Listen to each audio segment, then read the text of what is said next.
Ano nangyari dito? Pinapasara po ng mahal na hari at mahal na rin ang lahat ng tindahan. Bakit? Bawal na po ang mga ngalakal. Ang lahat po ng mga kalalaki ang pinagtatrabaho na nila sa minahan. Tama na pag-uusap. Lahat ng mga lalaki, sumama sa akin. Ikaw, sama ka sa akin. Ikaw, bantay mo yan. Tara!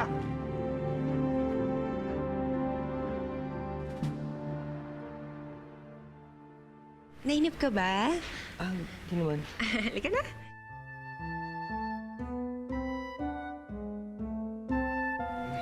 Let's go.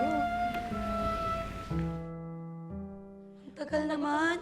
Pwede na ho bang mahingi yung rasyon? Parang away na. Baka pwede na ho Ano makain nangyayari eh. dito? Narito kami para sa rasyon.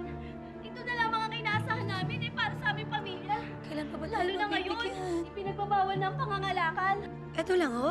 Tama na yan. Umalis ka na. Marami ho kami. Hindi ho kakasya to. Umalis ka na dito, sabi. Baka pwede ho kahit isa lang. Sabi ka, Nis, eh. Hindi siya kailangan saktan! Hoy, huwag kang makailam dito. Utos na mahal na hari. Umalis na kayo dito. Alis! Anong nangyayari sa kaharian? Bakit pinagtatrabaho ninyo ang mga duwende sa minahan? At bakit nilarasyon ang mga pagkain ng mga duwende? Yun ba? Bagong patakaran yun ni na Inang at Itang. Huwag kang mag-alala, Elvin. Hindi ka naman kasama dun eh. Pero hindi nyo pwedeng gawin yun. Hindi nyo pwedeng alilain ang mga duwende. Hindi naman namin inaalila. Sinisiguro lang ni na Inang at Itang na lahat ng duwende may trabaho. Oh? Elvin, binabayaran naman sila sa pagtatrabaho nila. Hindi naman libre yung serbisyo nila. Alam mo, ito ang paraan ni na Inang at Itang para umunlad ng kaharian. Tignan mo, kapag umunlad ng kaharian, sino bang makikinabang dito? Hindi ba tayo ding mga duwende? Pinatawag ka namin. Dahil meron akong proposisyon sa'yo. Gusto ko ikaw mamuno sa grupo ng mga duwendeng mangangalap ng mga bagay sa mundo ng mortal. Po?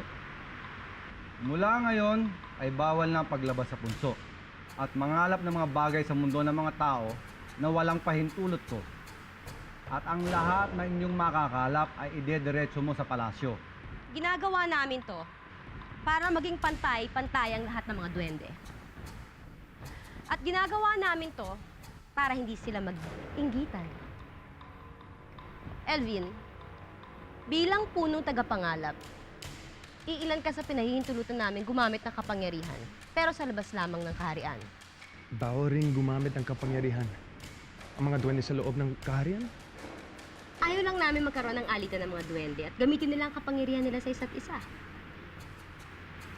Iwas niyong gamitin namin ang mga kapangyarihan namin laban sa inyo. Ano yun, Elvin? Ikaw ba may sinasabi? Wala po.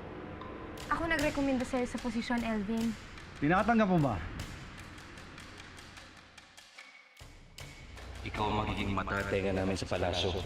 Pero mag-ingat ka, baka mahuli ka. Opo, tinatanggap ko po ang posisyon.